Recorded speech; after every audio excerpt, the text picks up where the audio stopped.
Hey, shalom, shalom, shalom. Welcome to another Wednesday wake up call.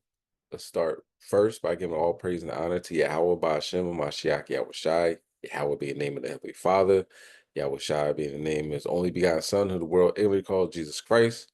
Kom Yashal, arise Israel. These are the last days. And this is pretty much what the Wednesday wake up call is about, looking at the prophetic side of all these current events, the things that are going on. They happen at a rapid pace. You see, like the one guy would put on, he was talking about Russia and how they had dialogue with America and how that's going to be, Russia, it apparently didn't end well. And Russia saying prepare for nuclear war. Okay. America hasn't said anything yet. And then the Canadian Prepper is talking about Lebanon. So it's a lot going on, and we're going to try to cover as much as possible in this short amount of time. This is days worth of news reports, trying to condense it in a couple hours. Okay.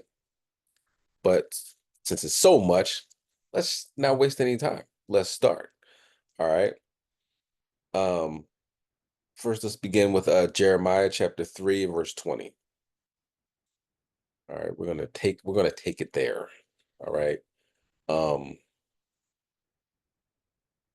we're gonna look at what's going on inside the United States, outside the United States, what's going on with our people, what's going on with Esau, what's going on with Amalek.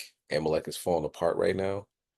Um, the community is in grieving. We're gonna talk all about that. All right. But for now, let's get into it. With Jeremiah chapter 3 and verse 20. Is any brother available to read? We have Detroit. Don't worry about it. I want to bring it out and discuss these key points and what's going on in the world. All right. So Jeremiah chapter 3, verse 20. When everyone has it, say Khan. Time. Khan. Surely as a wife treacherously departed from her husband, so have ye dealt treacherously with me, O house of Israel, saith the Lord. A voice was heard upon the high places, weeping and supplications of the children of Israel, for they have perverted their way and have forgotten the Lord their God. So this video, Julio Fulio is a rapper out of Florida. If you haven't heard about him, he makes drill music, and it's catchy. It's catchy drill music, and it's terrible because it's all facts. When he says he shot somebody, that's more than likely what he has done, because he has ops who is short for opposition. The opposition is trying to gun for him. He's been shot 4 times in 4 years. But this time they got him. So he's no longer with us. But we'll see how this transpired, right? This first video put on, it discusses his knowledge of the truth. He's very aware that he's a Hebrew Israelite. All right. And this person next to him who gave him the knowledge of that he's Israelite actually see his videos. Mute your phone. Come on, mute your phone, Bubba Shaw. All right. So let's play this video. So,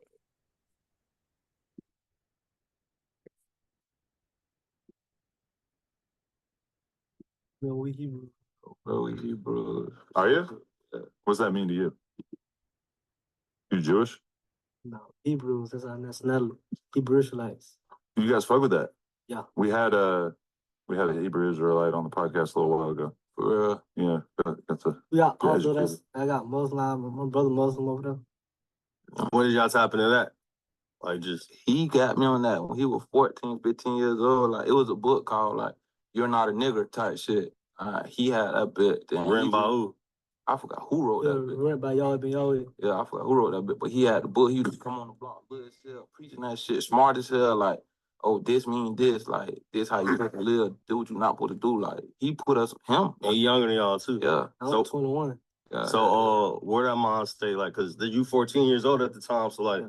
how you get into reading books like that and passing it on? A lot of shit just ain't interest me. Like shit that I mean we Hebrew. Oh, bro, we Hebrews. Are you? What's that mean to you? Okay, so as you can clearly see, he said he put him on to that when he was 14, right? And he said, I'm 21 now. So what's that? That's 6 years, that's 7 years, Salakia. So 7 years, he's been highly aware that he's a Hebrew Israelite. Now, when you watch his music, listen to his music, you come to find out that he's, given the Israelite title of, God's chosen people a very bad name because he's shooting down and killing God's chosen people. You know what I mean? Not on necessarily on defense. He's on offense. And he had a song called List of My Dead Ops, where he named about 50 people that are dead now that, you can trace back if you live in the Florida, he's like Tampa Bay, Jacksonville area that, he that are no longer with us, and he has apparently firsthand knowledge of these homicides. Couple of videos he's done when he's a video in particular when he's at a graveyard. He's laying on the dead ops graveyard, pretty much laughing and mocking that these Israelites are dead. You know what I mean? Other videos, he's seen as a demon, eyes red, black wings, and really demonic looking. You know what I mean? He's embracing that aspect of our culture. You know what I mean? The violent, ultra violent. You know what I mean? Going far beyond the heathens. You know what I'm saying? All right, let's get that. Jeremiah 13.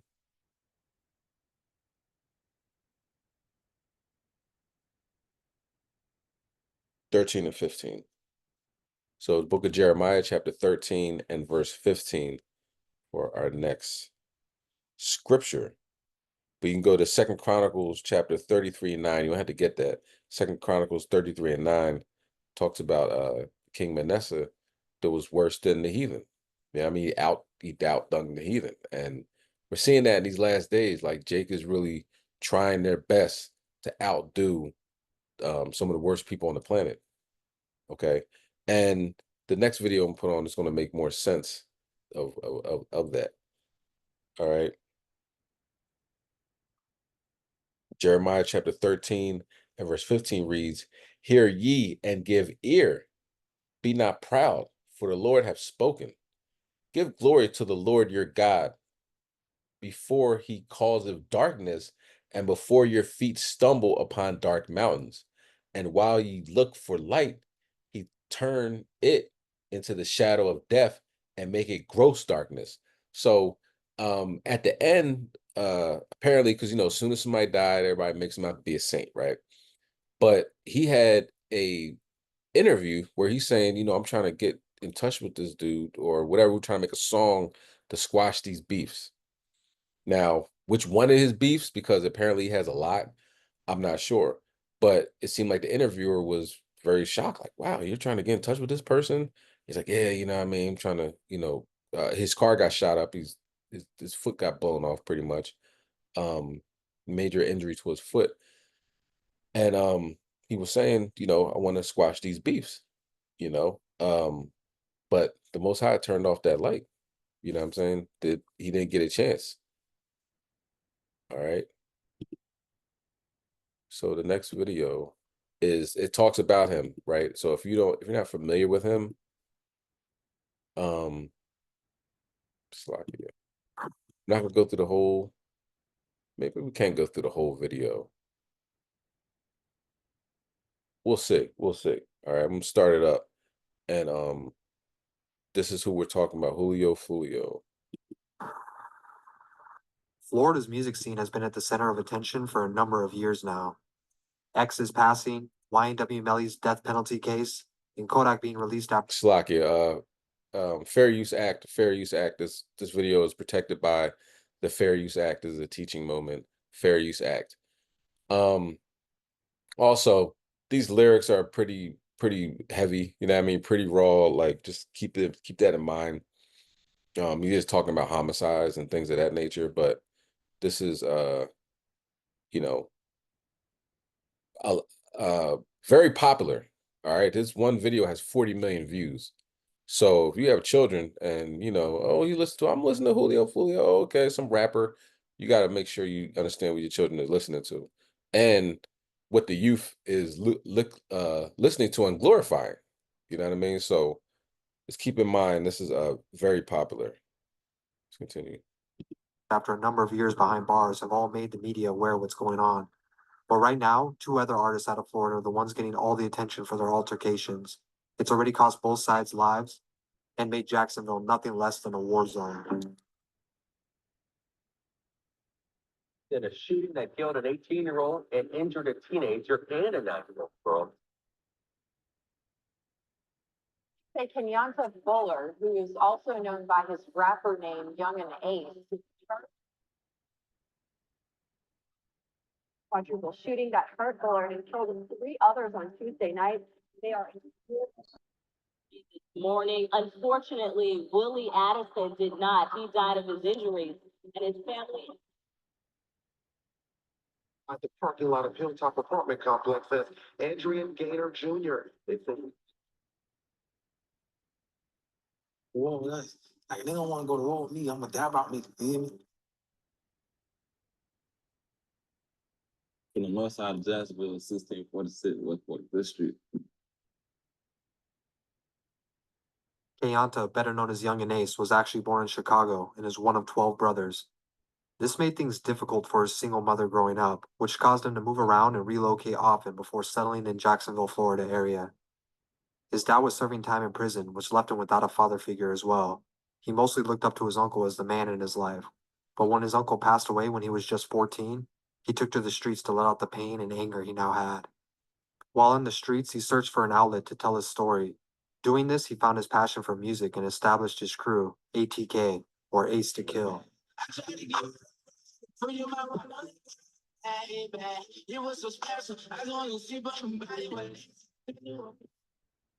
He started dropping music in 2014, but it wasn't until 2018 that things started to take off, with songs like No Witness, All In, and Find Myself. Due to the realness of his music, it didn't take long for him to gain traction and build a following online. One car, that is stupid hot, it's not legit, nigga. 2 Glock, I'ma let it pop that in your bitch, nigga. 3 years, they just had to let the stupid shit, nigga. The 4th been gold, until knew he was a nigga. Charles, better known as Julio Fulio, was born and raised in Florida's Duval County. He describes his childhood as lacking any type of quality of life. Although he always rapped, he didn't really take it serious until dropping out of school in the 9th grade. He had no money for studio time, leaving him to hustle to make things happen. He began getting noticed in 2015 after dropping songs like Coming Up, which was enough for him to start booking shows and making money off music. He branded himself with his crew KTA, or Kill 'Em All. Over the next couple years, his popularity would increase in Florida's music scene. Young and Ace and Julio's beef would start sometime around 2017 over what they say was actually a misunderstanding. It's somewhat unclear what the misunderstanding was, but it quickly led to a battle and then a full-on war. Police say it was in this home where 18-year-old Zion Brown was shot by 19-year-old DeAndre Thomas. JSO says.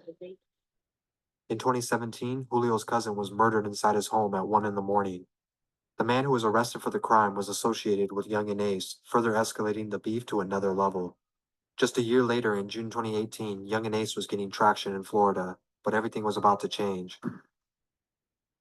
Jacksonville police have arrested the only surviving victim of the quadruple shooting that happened near the St. John's Town Center earlier this week. Police say he had a firearm on him, which is against his probation, of course. So this morning he is in jail, set to make his first appearance.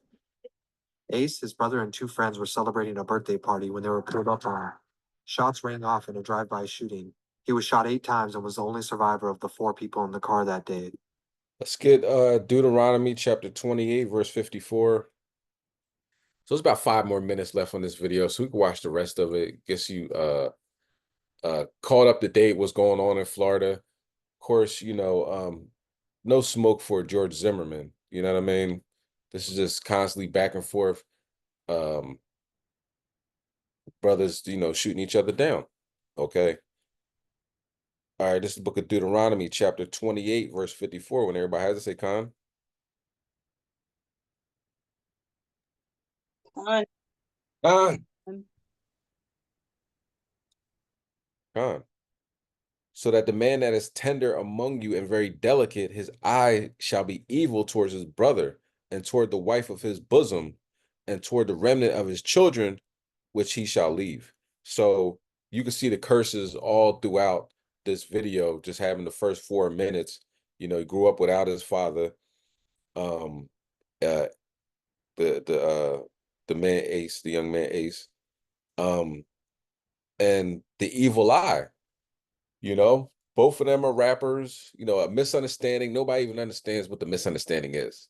But now it's just gunfire. And, you know, once one body drops, it's like, oh, got to get back, you know, got to get my get back with him. So it's just back and forth, and they're just shooting and killing each other.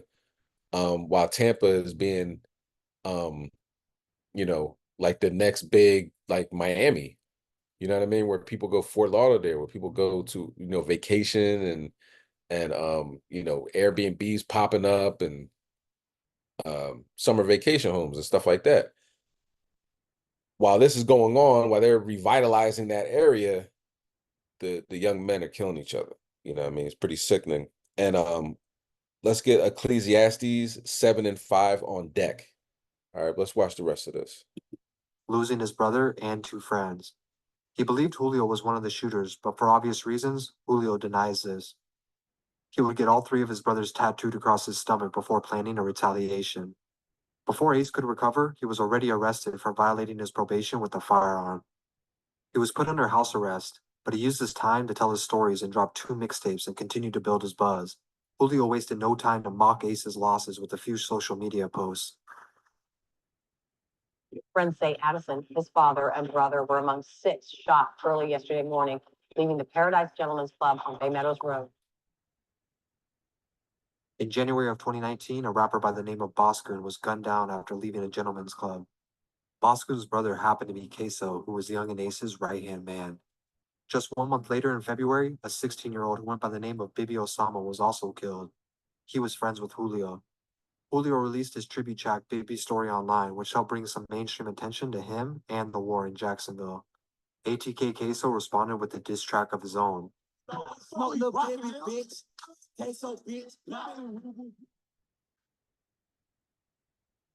In the song, he describes how things went down that night. It would actually gain a couple million views. At this point, KTA and ATK were basically trading body for body as things started to spiral out of control. Julio would be shot at and had a bullet graze his head, but when he survived, they also went for his girlfriend, who was shot at as well. Julio would lose 2 more friends, Spaz2X and Rod K, 2 days in a row before going for Ace. Shortly after, in March of 2019, Ace would be the target of another shooting, this time at his hotel in Georgia. This group, a local recording artist who goes by the name Young and Ace, he was not arrested. However, they do believe that this stems from an ongoing conflict. Once again, Ace survived the shooting, but lost another friend in the process. After 3 men were identified, it came to light that the shooters were from Jacksonville as well, and it was a targeted hit for Ace. With Julio and KTA raining havoc on Ace and his affiliates, it was only a matter of time before they struck back again themselves. location on Merrill Road in Arlington. Sources are telling us that the victim was shot in the head and killed in this parking lot. 2 suspects are on the run and a manhunt is currently underway. I just spoke with On January 15, 2020, KTA Lil Buck was gunned down in a shopping center in broad daylight. After a police manhunt, the 2 men involved managed to escape through the neighborhood's backyards. ATK member Queso was known for dissing fallen KTA members after losing his brother. He even put their faces on the cover of his mixtape. The shooting that killed Lil Buck was a targeted hit in response to losing his brother Boscoon in 2019. 8 months later, he and his dad were arrested for the murder of Lil Buck, but the beef was far from over. By this point, Julio and Ace were both getting their names out there musically, but still refused to let the smoke clear. Although most people outside of Jacksonville, Florida didn't know what exactly was going on, it would gain nationwide exposure in March of 2021. I smoke, maybe go, I smoke, oh, tiki, go, I smoke, On March 28, 2021, ATK members Ace, Spinna Benz, Fast Money Goon, and Wappa with the Choppa would release Who I Smoke. On the outside, it may seem like a funny parody of the song 1,000 Miles, but it was actually another KTA diss, and throughout the song, they disrespect multiple KTA members' deaths. The song would go viral, but the meaning behind it would go over a lot of uninformed people's heads. And Esau loves this. You know what I mean? But what more, especially Florida down there with the Klan, Gator bait, can they, what's a better thing than having Israelites just going at each other? You know what I mean? And one for sure knows that he's an Israelite. You know what I mean? So just shooting each other down back and forth. All right, so this is Ecclesiastes, book of Ecclesiastes, chapter 7, verse 5. It is better to hear the rebuke of the wise than for a man to hear the song of fools. This is a song of fools. Talking about who I smoke, who, when they kill each other, they name the person that they killed, the weed that they smoked, they name it after the person that they killed. You know what I mean? That's wickedness, man. It's evil. All right. Let's keep going with the video. Yeah, that's perfect. Yeah, that's the best part. Happy birthday, best post ever. Video shoot. A month later in April, Julio responded with an equally disrespectful song, When I See You, this time taking it to another level, not only mocking Ace's brother and 2 friends who died in 2018, but also shooting the video in the cemetery with their pictures. At this point, both sides have refused to leave the beef alone, and with countless losses for both, it doesn't look like it's going to stop here. Both songs would bring their name in front of a new audience of people, but for the wrong reasons. At the end of the day, both these artists and their crews are musically talented. We can only hope they manage to leave the street war behind and focus on their careers, because the music industry can't afford to lose more potential. All right. So that's the overview, right, of these Jacksonville rappers. You know what I mean? Now let's go to Proverbs 1. Matter of fact, let's go to Psalm chapter 7 and verse 11.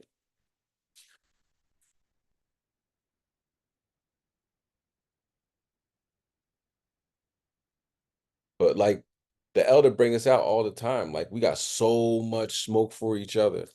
You know what I mean? Like now, he was saying how people will go far, go above and beyond, planning these executions, planning these hits.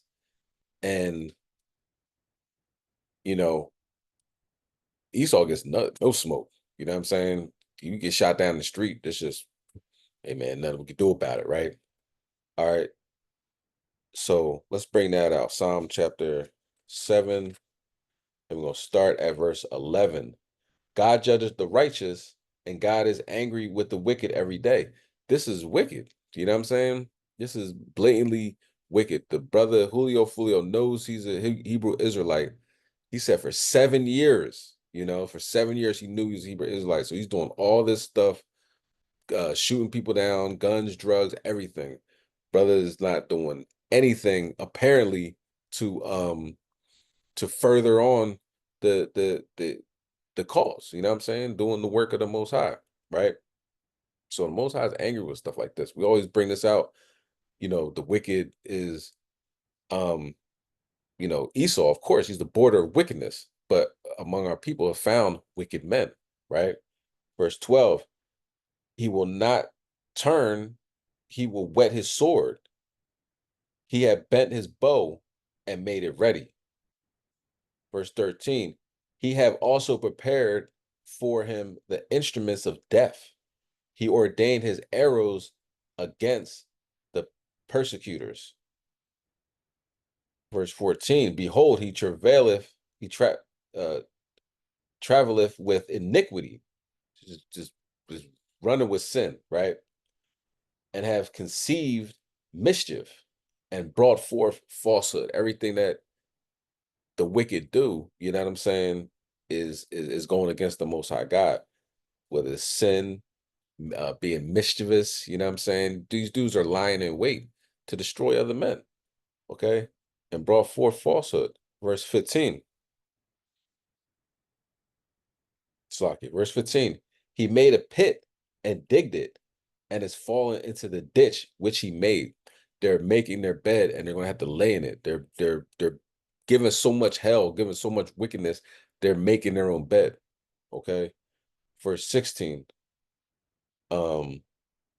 His mischief shall return upon his own head, and his violent dealings shall come down upon his own pate. So now what happened? This is the latest. So you see the war going on, shooting at each other and everything, right? So what occurred? You already know.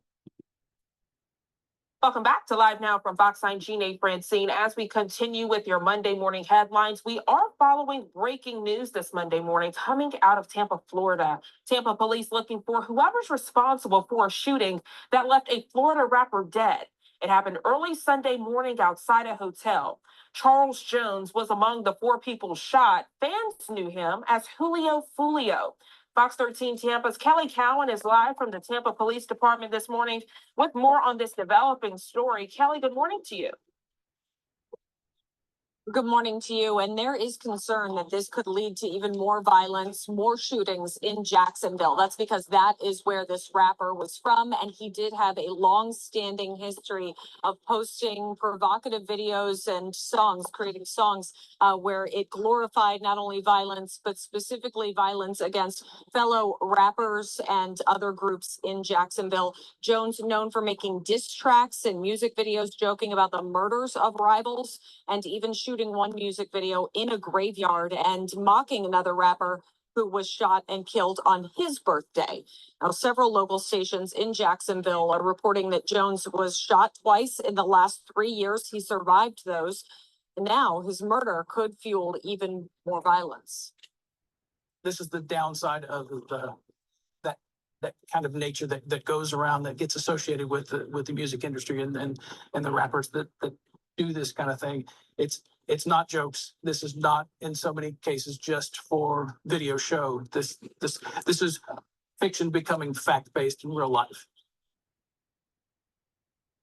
Now, Jones has made several posts over the last week about celebrating his birthday here in Tampa. On his Instagram page, he offered to send the location of a pool party to his followers.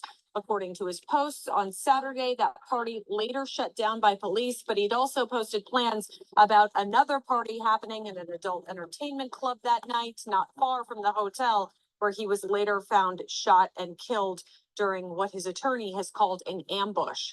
Tampa police say around 4:40 in the morning, shots were fired outside of a hotel near USF, the University of South Florida. 4 people, including Jones, were shot, 3 taken to a nearby hospital at what we were told at the time were non-life-threatening injuries, but Jones was pronounced dead at the scene. So far, no suspects have been named in this, and Tampa police are asking for more information from anyone that has it about this shooting. Kelly Cowan. All right, let's get Proverbs chapter 1, verse 26. So in his one video that had 40 million views, he talks about the murder of his rival, right? His murder, the brothers, 3 brothers, right? I believe it was 2 brothers and a friend, but I think he considered them brothers or whatever like that. So those 3 got killed, and his rival lived, right? He got shot 8 times, but he lived. It's like, yeah. But and that was on I believe his birthday. They were celebrating a birthday that day, right? When that shooting happened. So, in that video, he's laughing like, you know what I mean? Y'all celebrating a birthday and, got it in the worst way, right? So now he gets shot on his birthday.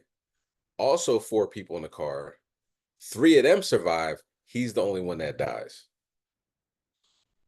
The Most High is serious. You know what I'm saying? The Most High will mock you, and that's one of the things. Like, dad, he laughed at him when his homies got killed on his birthday, and he got shot up on his birthday, and the Most High took him out on his birthday, and he's the only one that died in that car out of all those bullets that went in, right?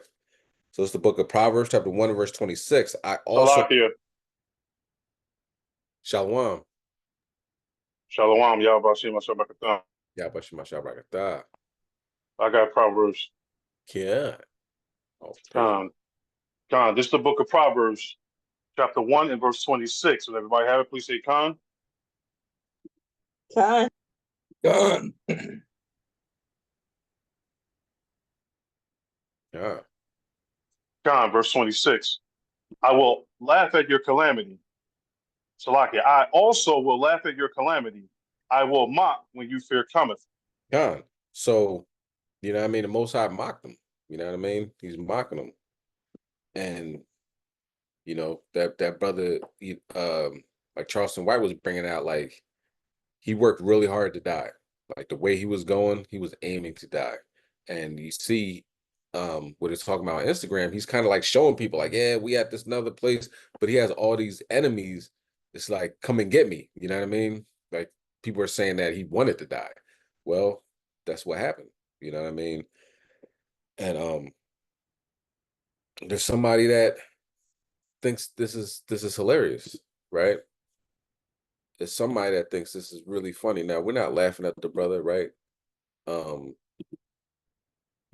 He was definitely on some wicked type time, right? Very wicked in the things he was doing. It would be a beautiful thing for him to repent and really bring it home. But we gotta understand that the Most High is wary of repenting. You know what I'm saying? He talks about that. Not saying don't repent, but our ancestors are so good at, I'm gonna get the bullock ready and do the sin offering, but I'm about to go kill this person. I'm about to do something that I know I'm not supposed to do, willfully sin, but boom, I'm gonna make the sacrifice immediately afterwards, so I'm good. My hands is clean. You know what I mean? That's what our people think. Sometimes the Most High, you'll hear that's sorry, and you'll put that sorry right back on your head. That's why it's important to come back, and be sincere. You know what I mean? Have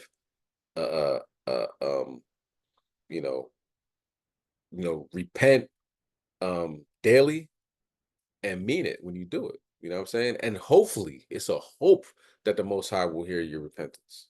It's a hope that he'll wink at your ignorance. But it's not guaranteed. Okay. But look who's laughing at things like this. Don't have to wait until you're almost dead before you can defend yourself. No, I would advise you probably don't do that. He's at a hearing where, you know what I mean, he's being charged with 2nd-degree murder. He's cracking up. And George Zimmerman's still cracking up. Because all those tough guys, them gangbangers, the gangsters in Florida, ain't touched George Zimmerman. Not touched a hair on his head. When George Zimmerman got shot, and I believe it was like shrapnel from the glass that somebody shot in his car, I think that was Esau that did that. And I don't think he shot him because it was George Zimmerman. It was like a road rage incident or something of that nature. You know what I mean? The Most High got with him. But all these gangsters, everybody's so tough, all these choppers and Glocks and everything like that, they just back and forth killing at each other. You know what I'm saying? George Zimmerman's cracking up. I used to watch First 48, the pork and beans section of Miami, where it's like 12th Street versus 13th Street. It was literally one street away. They shooting back and forth at each other, like an ongoing beef where you can't go to that store or you're gonna get killed because it's that close proximity of homicides and beef. But nobody touches George Zimmerman. So, you know what I mean? I believe Jay-Z said it best. We don't believe you. You need more people. So all that gangster stuff, that's out the window. Because since George Zimmerman's walking around scot-free and not a care in the world, still in Florida. It's not like he left the country, he was scared for his life. He's still in Florida. I'm sure. I'm almost sure of it. You know what I'm saying? I don't know exactly where he's at. But when you hear stories happen about him, he's still in Florida. Nothing's happening to him. All right. Now let's go to Psalms chapter 73, verse 12.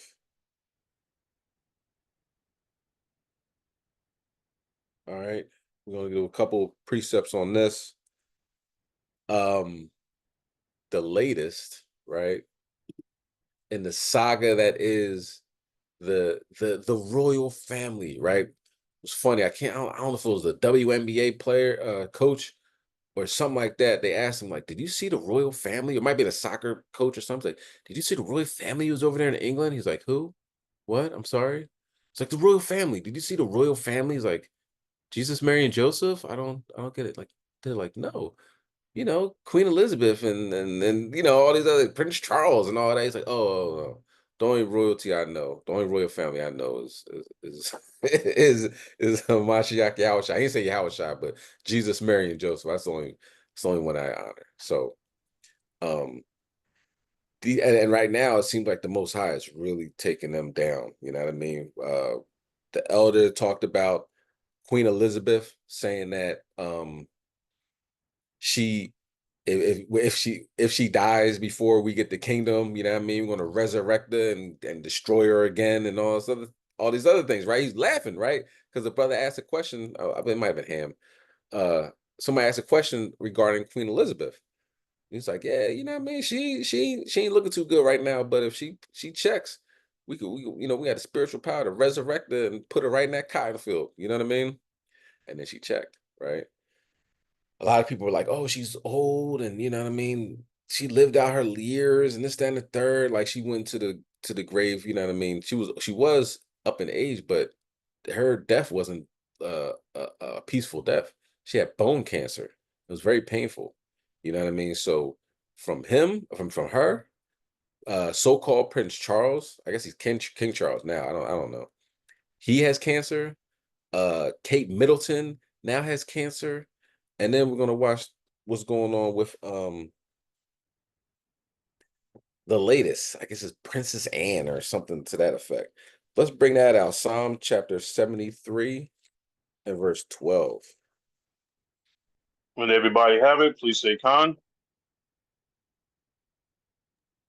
Khan.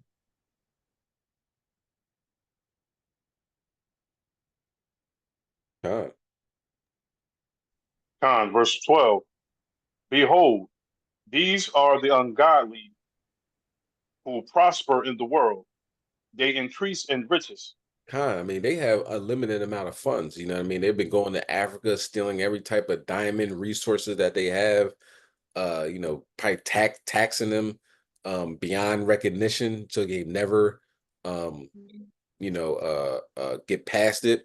You know what I mean? Like, even though Ham is a servant of servants, you know, these Edomites have been taking full advantage of, you know, them, the British over there in India. You know what I'm saying? They go all around, and here in America, they go all around and they steal. That's what they do. So when you see them walking with their jewels and she has a big crown and all that, they're just thieves. You know what I mean? They're thieves, they're murderers, they're rapists, they chop off people's hands. They're just wicked people. Okay. Let's go to Revelation 18 and verse 7.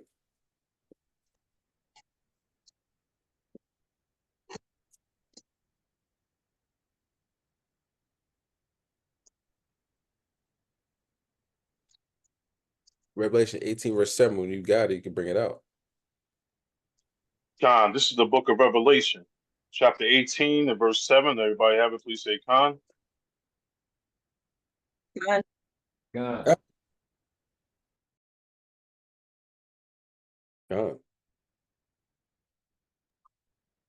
God. Verse 7. How much she have glorified herself and lived deliciously. So much torment and sorrow give her. For she say in her heart, I sit a queen and am no widow and shall see no sorrow. So it's talking about Babylon, right? The whore.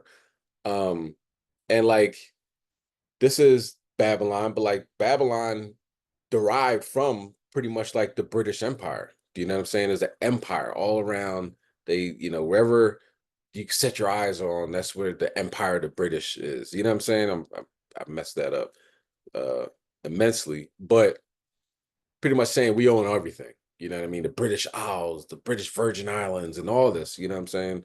These people have conquered and stole and killed people for the lands that they have.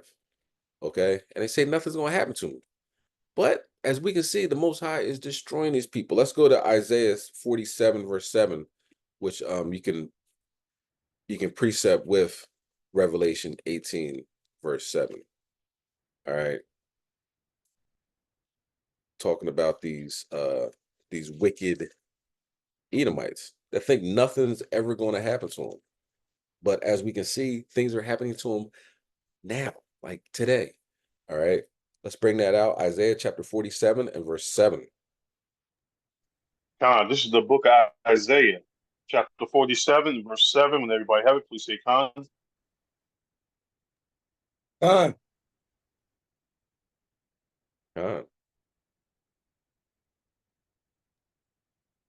Verse 7.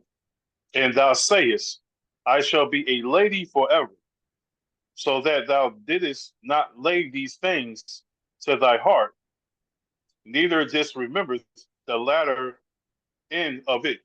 Thought it's gonna keep going forever. Now, of course, it's talking about also the virgin daughter of Babylon. But you got to keep in mind the U.S. and the Brits are joined at the hips. They're not, you know what I mean? It's hard to differentiate one from another.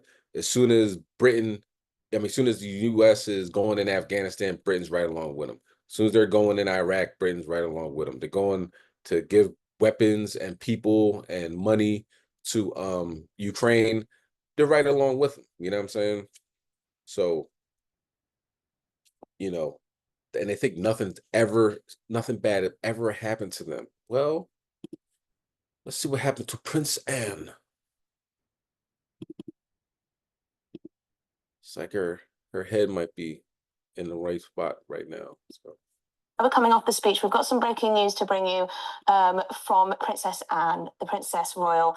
She has sustained minor injuries and concussion following an incident on the Gatcombe Park estate yesterday evening. She remains in a Bristol hospital for observation. There is a statement from Buckingham Palace. They've said, to reiterate, she has sustained minor injuries and concussion following this incident on the Gatcombe Park estate yesterday evening. Her Royal Highness remains in Southmead Hospital. She is in hospital. Let's get Psalm chapter 10 and verse 16. She is in hospital. She have concussion. They don't tell you what happened though. You know what I'm saying? And Lord knows what I can only imagine. Did she fall and cannot get up? You like my British accent? I don't know. I don't know what happened to her. Or maybe an angel just punched her in the face as she was walking down the hallway. Things like that happen nowadays. You know what I mean? There's, and we're going to have evidence of that at the very last video. There's evidence of things of that nature. All right? Them angels putting hands on people. Of course, there's evidence in the scriptures. You know what I mean? But it's happening now. You can see it in real life. Okay, but let's bring that out. Psalm chapter 10 and verse 16. When everybody have it, please say Con. Con.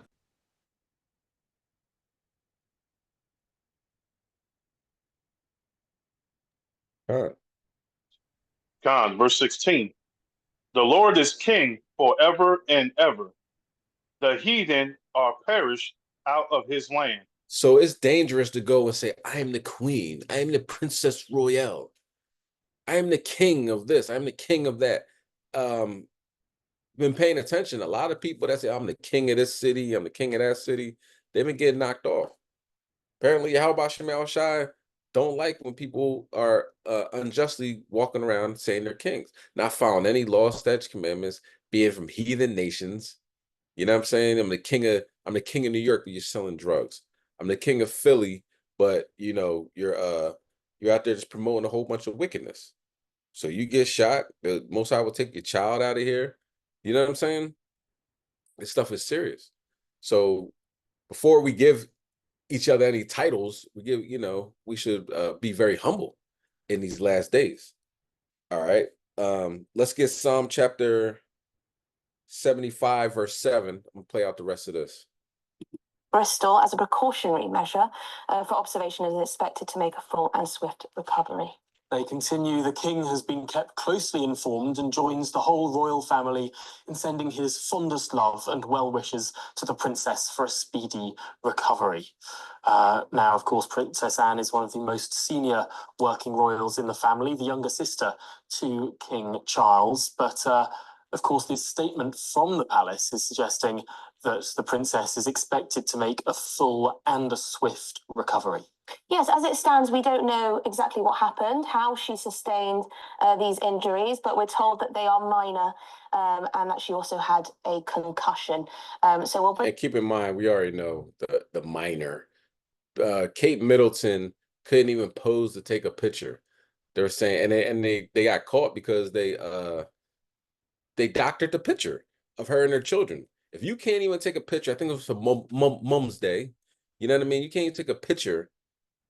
They have to doctor it up and do all types of animation and digital enhancing for your picture, then you're in bad shape. You know what I'm saying? I don't know how many people you just can't stand up, take a picture, put on a fake smile, and just go right back in bed. So that means she was in bad shape, and they were trying to, oh, everything's fine, everything's fine. So they say these are minor injuries and stuff. She's in hospital. All right. Anytime you're in hospital at that age and with a concussion, it can end really bad. Let's continue. But also it's written, you know what I mean? King David was saying, don't kill him. You know what I mean? Let him live. All right. And just vex him. Paraphrasing. All right, let's go. Bring you more updates and details as and when we get them. But for now, she is at the Southmead Hospital in Bristol being looked after and is expected to make a full and swift recovery. Of course, the observation is very important after anyone has suffered any injury to their head. It's very, very important to make sure that nothing further wrong has gone on. And no doubt this will be a trying time for a family that has had a fair share of bad luck over the last year or two. Of course, the Princess of Wales is undergoing cancer treatment, as is His Majesty the King. And so another royal who is in hospital at this time is just the last thing this family needs, although they are maintaining in this statement that this is only minor injuries.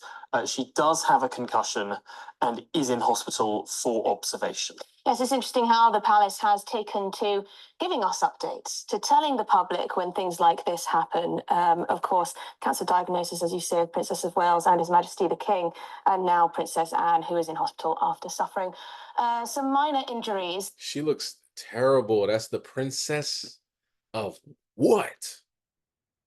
Slack this you. And also a concussion. But it is important that this statement says that she is expected to make a full and swift recovery. This is, to some extent, a statement that no one would want to read, but one that contains an element of hope there. There will be big questions, though, because, of course, there are reduced schedules for all of the royal events in the summer season. It is perhaps the busiest time of the year for the royal family, and already you have the Princess of Wales, who has had to cut back on her visits, the King having to cut back on his schedule as well. Princess Anne is known as the hardest working royal. The number of events she attends, the duties she carries on, even at her age, which I believe she's 73 years old. And this will be a blow to what is a slimmed down royal family in any case. Yes, that's a very good point you make. A Texas woman is facing an attempt. Oh, not yet. Let's not jump the gun. Okay. The hardest working royal. Is that an oxymoron or what? What have they ever done? Okay. So hold that, right? I just want to read this real quick.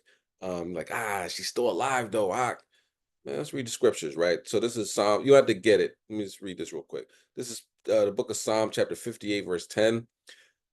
The God of my mercy shall prevent me. God shall let me see my desire upon my enemies. Verse 11. Slay them not, lest my people forget. Scatter them by thy power and bring them down, O Lord, our shield. So, you know what I mean? David's praying, don't kill them. You know what I'm saying? Scatter them, destroy them, bring them down. You know what I mean? 'Cause if they die, like, people forget, like Queen Elizabeth. Everybody's like, oh, okay, she's dead. Da, da, da. Nah, just keep them alive, keep playing with them like a cat plays with a mouse. All right. Now let's go to what was that? Psalm chapter 75 and verse 7. Khan, this is the book of Psalm, chapter 75 and verse 7. When everybody have it, please say Khan. God. God.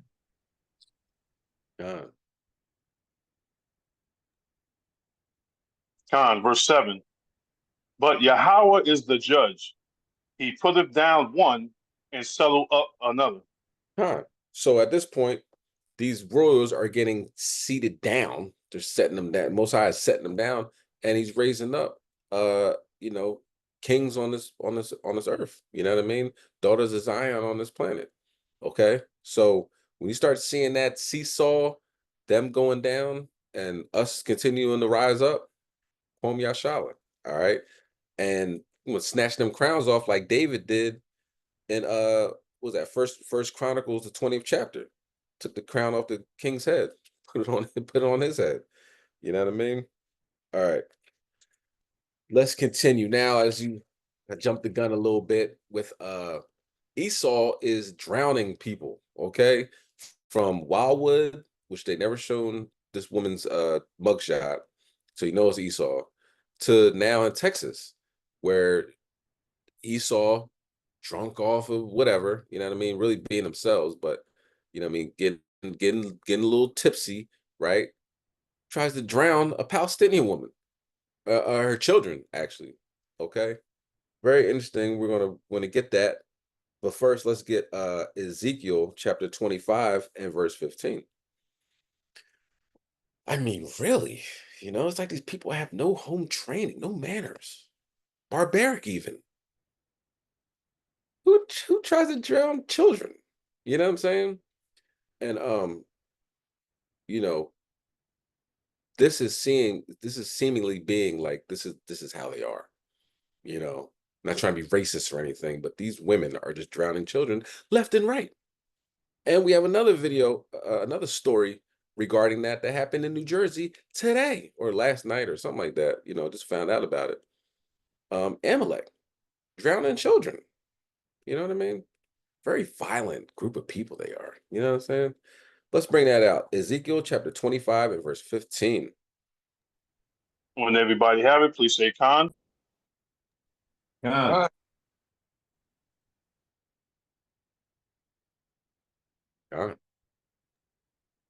Khan, verse 15. Thus say Yahweh thy power, because the Philistines have dealt by revenge and have taken vengeance with a despiteful heart to destroy it for the old hatred. Now keep in mind, the Philistines, Hamitic tribe of people off that sea coast have been kicked out during the Inquisition of the Arabs. Now the Arabs are in there, and they call the Philistines, call them the Palestinians. Okay, just switched up the name a little bit. But let's continue on. Go ahead. Verse 16. Therefore, thus say Yahweh thy power, behold, I will stretch out my hand upon the Philistines, and I will cut off the Cherethims and destroy the remnant of the seacoast. All right, so the executioners, they're the executioners, going to cut them off, right? And destroy the remnant of that seacoast. That seacoast, was that Gaza, Palestine, all over there, okay? Go ahead. Verse 17. And I will execute great vengeance upon them with furious rebukes. And they shall know that I am the Lord when I shall lay my vengeance upon them. So who's he use the when the Most High is mad at somebody? Who's he use? Them daggone Edomites, man. You know what I mean? That's his sword. The wicked is the Most High's sword, and they're the border of wickedness. So when you see these Edomites taking jabs at these Muslims rather than us, not saying they're ever going to stop with us, but I mean, it's almost like they have another target. And this is evidence of that. A Texas woman is facing an attempted capital murder charge for allegedly trying to drown a Muslim Palestinian child. The child is okay, but now there are calls to investigate this case as a hate crime. News Nation Stephanie Haynes joins us to explain. Good morning, Stephanie. So I hear the suspect is free on bond. Yeah, Hannah, good morning. Court records indicate that she spent about 3 days behind bars before she was able to make bail. But listen, she's going to have to spend a lot of time at the courthouse just down the road from me here as this case continues to play out. And some of the details that she's accused of, according to police, are disturbing. Police were called out to a pool at an apartment complex last month in Euless, Texas. That is a suburb that's just about halfway between here in Fort Worth to Dallas. Here in the Metroplex. And that's where police arrested Elizabeth Wolf for public intoxication. They then spoke to witnesses and the mother of the child. The police say she told them that Wolf came up to her at the pool and started questioning her about where she was from and making other racial statements. So Wolf then allegedly grabbed the mother's 6-year-old boy, but he was able to escape. And then she allegedly grabbed the 3-year-old daughter and pulled her underwater. That mother and a good Samaritan there at the pool jumped in to try to save her. And during this struggle, Hannah, the mother says Wolf was able to rip off her headscarf. So will Wolf face any hate crime charges? That's really up to prosecutors at this point, but it is something that the DFW chapter of the Council of American Islamic Relations is really fighting for. They've been working with the mother in this case. They wanted to share a statement that she wants to share with the public here. Reads in part, quote, we are American citizens originally from Palestine, and I don't know where to go to feel safe with my kids. My country is facing a war, and we are facing that hate here. My daughter is traumatized. Now, the Council on American Islamic Relations says that, since the war in Gaza began, the last 3 months of last year, rather, they've gotten more than 3,500 complaints. And Hannah, one other thing I should say, I reached out to Elizabeth Wolf's listed attorney just for a comment or statement. Still waiting to hear back from him. Hannah. Thanks for watching, everybody. Go to Yes, thanks for watching, everybody. She's out on bond. It's probably give her like a R&R. Yeah, go out and do it again. You know what I mean? Because Esau looks out for Esau. It don't matter what they do. Even if they do stuff to each other, they still, you don't belong in jail. Jail will mess you up. And they get tore up in jail. Let's get Matthew chapter 10, verse 34. But it's like, oh my goodness, she tried to drown a child. That is terrible. Why? Then you start thinking like, hold up, weren't they involved in the sub-Saharan slave trade? Yeah, the Arabs was real bold, and they still are. You go to Saudi Arabia, everybody that's working, you know what I'm saying? Without they take their passports and they have them work there for free. Slavery still exists in that part of the world. Now, of course, slavery exists in this part of the world, so I'm not saying anything different. Esau just got caught with having 5 children in his barn. You know what I mean? 5 black children they adopted. They're gonna be slaves. Down in Georgia, a story came out, I believe, like last year or the year before, about Issachar. I believe it was Issachar or 10 tribes coming up from the border, being shipped over there to Georgia and having to work for free, or meet pretty much no wages, just enough to eat and wear some clothes, over there in Georgia. Slavery. So both sides of the hemisphere, same things going on, east and west. All right, let's bring that out. Matthew chapter 10, verse 34. This is the book of St. Matthew, chapter 10 and verse 34. When everybody have it, please say, God.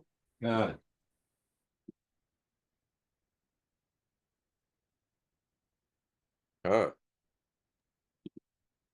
going into the red letter. Think not that I have come to send peace on earth. I came not to send peace, but a sword. So it's war time. Not a lot of peace going on. Not even a lot of talk about peace. You know what I mean? Even in the wars, like Ukraine and Russia, they're not talking about peace. I think Russia put out a peace plan or a ceasefire or, a plan to end the war, and it was rejected by NATO. So they're not even talking about peace at this point. This is just straight wartime. So same thing happens on a local level. And let's get Luke chapter 12, verse 53. Luke 12, verse 53. We'll watch this video. What's going on in Esau's neck of the woods? This guy went off. You know what I'm saying? And then he went down to DC and he started fighting and biting cops. I believe he bit him, but let's keep going. In Bucks County, we're learning more about a mysterious death investigation. Bucks County, that's Pennsylvania, by the way. So this is Pennsylvania. Very nice neighborhood. Nothing ever happens around here. Well, In Northampton Township, police say a man confessed to killing his 82-year-old mother inside her condo in Holland. They tell us 49-year-old William Michael Ingram, pictured here from a separate incident in 2019, was arrested in Washington, D.C. for assaulting an officer and damaging a police car. While he was being taken into custody, police say that's when Ingram confessed to killing his mother. D.C. police then called Northampton police yesterday morning and asked them to check on Dolores Ingram. When they arrived to the home on Beacon Hill Drive, police say they found her dead. Authorities in New Jersey are charging a top political power broker with operating a racketeering enterprise. The New Jersey Attorney General says George Norcross threatened and extorted. Yep. I saw the. Hold on, real quick.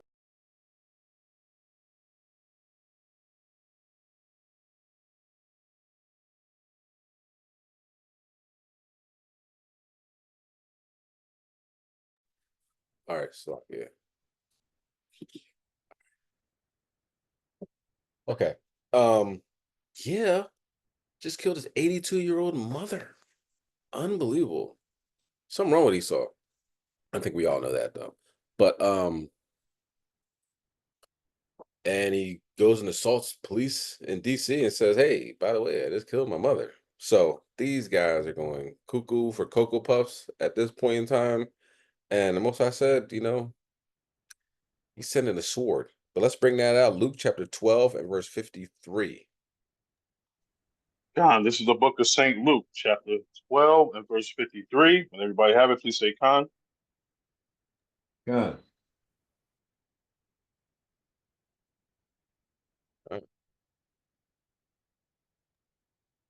Khan, verse 53. The father shall be divided against the son, and the son against the father, the mother against the daughter, and the daughter against the mother-in-law against her daughter-in-law, and the daughter-in-law against her mother-in-law. Khan. So, Slacky. So this is happening worldwide, nationwide. You know what I mean? And especially in Babylon. A lot of divisions happen in these households. These domestics are turning ugly. Okay. Let that happen to Esau and the other nations. Jake, listen, man. Learn how to calm yourself down. Learn how to deal with your emotions. Do not let your emotions deal with you. Right? And any situation, any domestic situation, learn how to control yourself. Don't be a lion in your household. Eve might be running off at the mouth or whatever like that, but she's the weaker vessel. You know what I mean? Don't spaz out on the weaker vessel, hitting her and all that other stuff. That's not necessary. Okay. And HOI doesn't advocate for any of that type of stuff. You know what I mean? You can be out of this joint quick. You putting your hands on your woman. All right. And Eve, get that mouth in order. All right. No need to be going back and forth all crazy in these last days, because Yahweh said this is what's going to happen. You know what I mean? Don't if he's telling you it's going to happen, it's some people that just don't know. All right. People don't know that this is going to happen in the last days. So they're falling right into it. If you know it's going to happen and you've fallen into it, then man, there's something wrong. You know, all right. Learn from what he said. This is what's going to happen. Okay. All right. And let it happen to Esau. You know what I'm saying? So we can sit back and laugh at it. You know, when it happens to Jake, you know, ain't that funny. You know what I mean? Now, 2/3 that, you know, scoffing and mocking the prophets of the Lord, the servants of the Lord, then that's just judgment, you know. But for it to happen to people in our body, you know, people in camps that are following the law, statutes, commandments, you know, that's something that Most High willing we can avoid, okay, in these last days. Let's go to Zechariah chapter 14 and verse 13. Okay. Now, what happened in Las Vegas? Let's have a little reminder. We talked about this during the Sabbath. All right. We discussed these things during the Sabbath, right? Let me get that. And it manifested. All right. Just play a little bit of this because it was, you know, they kind of mocked this idea of the monolith, right? We're back, Carson here.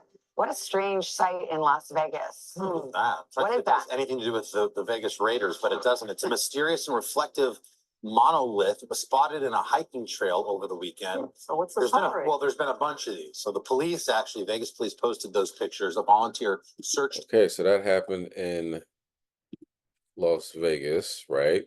Just recently. And what else happened in Las Vegas recently? Something crazy. Can you bring that out, King? Zechariah 14 and 13. Khan, this is the book of Zechariah, chapter 14 and verse 13. Everybody have it? Please say Khan. God. Salakia, hold that. Can you give me John 4 and 48? We're going to come back to that after the video. My bad. Let's get John chapter 4 and verse 48. Khan, this is the book of John, chapter 4 and verse 48. Everybody have it? Please say Khan. God. God.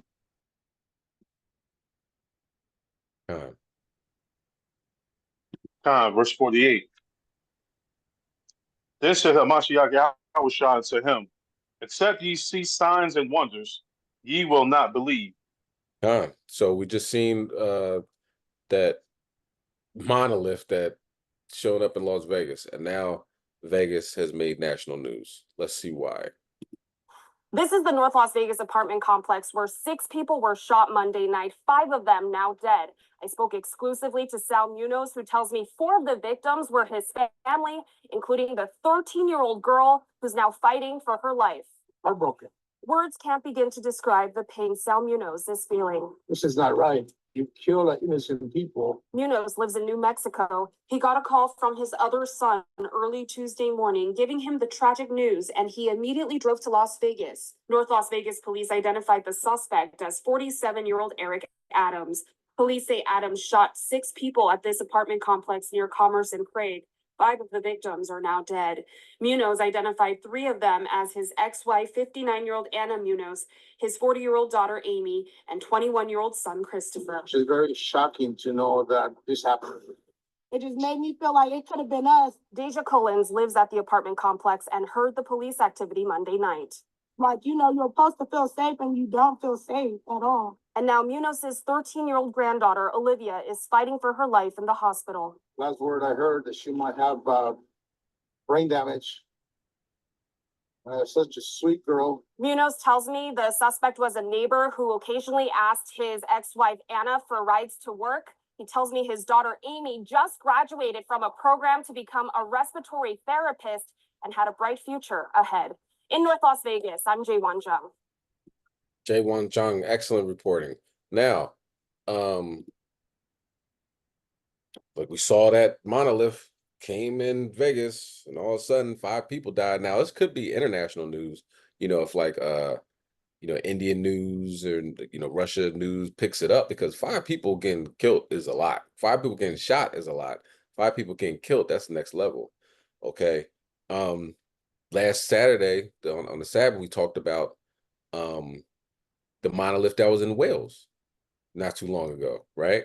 But right around that time, that monolith that was in Wales, where the guy was like, there's no footprints around here, there's no cars that can even get up here. So, I have no idea how this happened and this, that, and the third. It's right around the time the Princess of Wales, we was talking about Kate Middleton, was, they were talking about her cancer treatment. And these royals are going downhill fast. So when you see the signs, you gotta pay attention. You know what I'm saying? All right, let's go to Zechariah chapter 14 and verse 13. Khan, this is the book of Zechariah, chapter 14 and verse 13. When everybody have it, please say Khan. Khan. Khan. Khan. Khan, verse 13. And it shall come to pass in that day that a great tumult from the Lord shall be among them. And they shall lay hold everyone on the hand of his neighbor, and his hand shall rise up against the hand of his neighbor. So this is neighbors that are like, she gave him rides to work, and the spirit jumped on him. He said, kill everybody. And that's what happened. 5 people, and the 13-year-old, I believe, is fighting for her life. And he ended up going behind a house and shooting himself. So definitely crashing out. You know what I mean? People are definitely crashing out in these last days. The one video I didn't put up, but I wanted to speak about as far as like crashing out goes, was in Memphis. We talked about that. It was a shooting on a Memphis highway. 3 children got shot. A man and 3 children got shot. And it was such a weird case. It's like either road rage or they were gunning for him. You're saying What's that? not supposed to be eating beef so much in a week. Just put your phone on mute. Phone on mute. All right. Where was I? It's 3 children got shot, and 2 and the father, right? So it came back. We're going to find out what happened. You know what I mean? Who's who? What's what? They caught 2 people that did, like 18 and 19, I believe. Young Jake, right? It was a road rage incident. So when it comes to crashing out, like, of course, those 2 crashed out. You shot 3 children. You have 4 attempted homicides. You know what I mean? And they're not getting out of jail, right? For a long time, if they get out at all, right? But the father, right? I don't know. I wasn't there, right? But it crash outs on both ends. If it's a road rage incident and somebody's being aggressive and driving, just let them go. Especially you got 3 children in the car. You know what I mean? You gotta, of course, it's like, why would anybody shoot in the car with 3 children and, just so simple, honk the horn or this, that, and the third, because people are at the very end. They're at their ledge. They're ready to jump off the ledge, and they don't mind grabbing your hand and taking you along with them. So allow people to jump off by themselves. Do you know what I'm saying? You don't have to follow that. You know what I mean? Don't engage. You know what I'm saying? As best as you can. Maybe he really didn't have a choice, and he didn't do anything wrong. But a lot of times with road rage incidences, you're back and forth with the guy. You know what I mean? You're back and forth, like, giving the middle finger, honking your horn, and I'm not letting you pass, and this, that, and the third, when you're all stuck in traffic. You're all going to the next red light. Relax and live. All right, Israel? Okay, now let's get Ezekiel chapter 38 and verse 3. And it's a sad story because, all the children got shot. Some were more severe than others. One got like 5 graze wounds to her back. The other, like the 8-year-old, His legs shattered. He has to learn how to walk, and it's really messed up. You know what I'm saying? But amongst our people has found some wicked men. You know what I mean? Some wicked people out there. So do your best not to engage with them. You know what I mean? Be holy, be separate. You see somebody driving all aggressive, you will rather them be in front of you than behind you. I'm not gonna let you pass. No, you go right ahead. You go right ahead to the next destination. I'll see you wrapped around a pole somewhere down the line. All right. Now let's talk about international. Mother Russia. Very dangerous times we live in. Okay. Let's bring that out. Ezekiel chapter 38, verse 3. Khan, this is the book of Ezekiel, chapter 38 and verse 3. When everybody have it, please say Khan. Khan. Khan. Khan.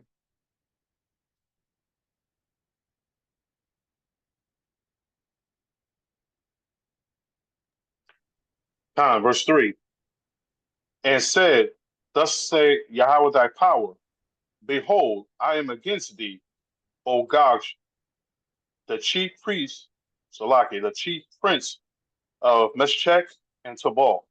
Khan. So in this is the Nelson Compact Series Bible commentary. Okay. And you go to Ezekiel chapter 38, verse 1 and 2. It says, Son of man, title for Ezekiel, emphasizing his humanity, even though his message was from God. The proper names in this prophecy do not have specifically identified for an understanding of the main message. The term Gog appears only one other place in the Old Testament. It's 1 Chronicles 5, verse 4, but not in reference to the same person. Compare Revelation 20, verse 8. The term could be a name or a title, right? And when you read Revelation 20, verse 8, before it talks about Satan being, captive for 1,000 years and then released, right? So we know that as the Dark Ages and being released. Matter of fact, let's get that. Let's get Revelation 20, verse 8. Khan, this is the book of Revelation. Khan, this is the book of Revelation, chapter 20 and verse 8. When everybody have it, please say Khan. Slaki, start at verse 7. Verse 7. When everybody have it, please say Khan. Khan. Khan. Khan.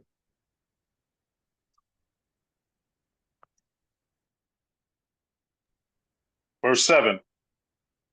And when the 1,000 years are expired, Satan shall be loosed out of his prison. Go ahead. And shall go out to deceive the nations which are in the four quarters of the earth, Gog and Magog, to gather them together to battle, the number of whom is at the sand of the sea. So, now we're getting into that, right? We're going to read more. Let me finish the commentary. Okay. Magog, or the land of Gog. See Genesis chapter 10, verse 2. 1 Chronicles 1, verse 5. Is usually understood to be the area near the Black Sea or the Caspian Sea. In Genesis 10, verse 2, Magog is one of the sons of Japhet, Salakia, whose descendants occupied lands from Spain to Asia Minor, the islands of the Mediterranean, to southern Russia. Okay. Some connect Magog with the Scythians. So, looking up that information, right? If I'm saying that right, Scythians, they said that's the area of Crimea. So it's talking about Gog and Magog being around Russia, Mother Russia. When it says the sons of Japhet, that's who used to live there until the Edomites came. Not saying that nobody lives there anymore. It'd be more like the Native Americans, you know what I mean? Like, oh, North America, that's where the Gadites are. You read the scriptures, you know what I mean? 10 tribes moved over here, right? But what happened? Esau came, conquered, and now they run the land. Same thing over there with Russia. Okay, so just a little bit of information before we go any further. Let's go back to Ezekiel chapter 38 and read verse 4, Baba Gashar. Khan, this is the book of Ezekiel, chapter 38 and verse 4. When everybody have it, please say Khan. Khan.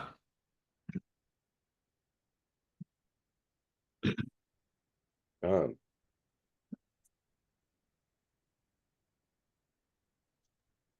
Khan, verse 4. And I will turn thee back and put hooks into thy jaws, and I will bring them forth, and all thy army, horses and horsemen, all of them clothed with all sorts of armor, and in a great company with bucklers and shields, all of them handling the swords. So the Most High is running this battle. He is putting hooks in their jaws. We are going to look at what happened to Crimea, right, recently, and they said, America, we are going to retaliate. No doubt about it. Don't even think that it's not going to happen. Okay, and they are very upset because these missiles that allegedly the Ukrainians used to blow up a beach in Crimea only could be run and operated through the GPS of the United States of America. So Russia pretty much not too long ago, within a month, Russia said, for the first time ever, even though we've seen all types of Drago and all types of, oh, Russia's always the bad guy. You watch Die Hard, Russia's always the evil person, this, that, and the third. They finally said America's our enemy, like officially. Now their enemy is accused, right? Everybody knows they did it. America's not denying it, right? They say, oh, well, the Ukrainians are the ones that do this stuff. America said, now you can shoot deep inside of Russia with our weapons. And the only people that can use these weapons are the Americans. So it's really America versus Russia, and Russia understands that. And the video we were watching before we got on today was discussing how they had a conversation, America and Russia left out of there and said, prepare for nuclear war. So I haven't got that article yet. When I do have it, I will post it, but that's serious business. All right, let's go. In the latest escalation of tensions between US and Russia, the Kremlin has squarely blamed the US for the deadly attack on Crimea, which was carried out using US-supplied ATACMS missiles. Now, at least 4 people were killed and 151 were injured in the attack, and Moscow has formally warned the US that a retaliation would follow. For more on this, we are now being joined by Glenn Deason, who is a professor of international relations at the University of Southeastern Norway. Glenn, always a pleasure speaking with you.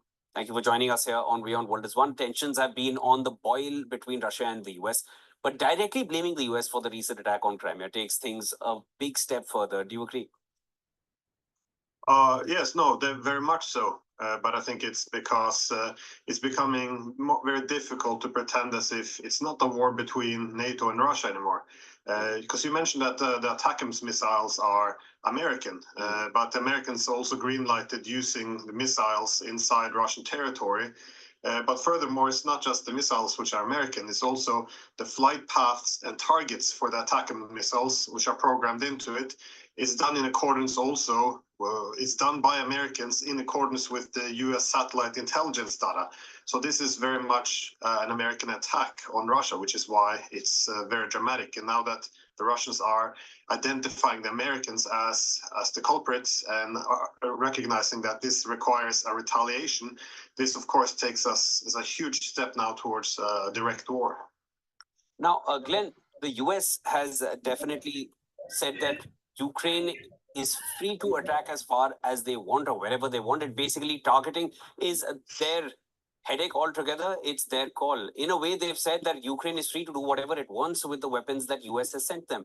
And Russia, we all know how it retaliated, or rather how it responded when Britain had suggested this regarding Ukraine, that they're free to do what they want and target where they want. And they have the right to defend themselves, is what David Cameron had said.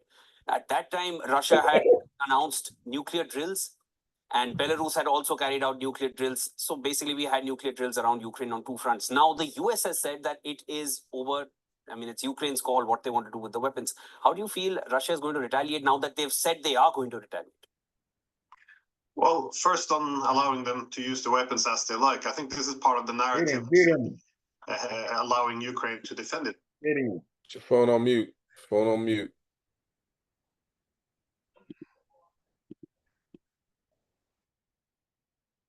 Itself. But what we really see is that over the past 2+ years, there's been this gradual effort to redefine the unofficial rules of proxy war.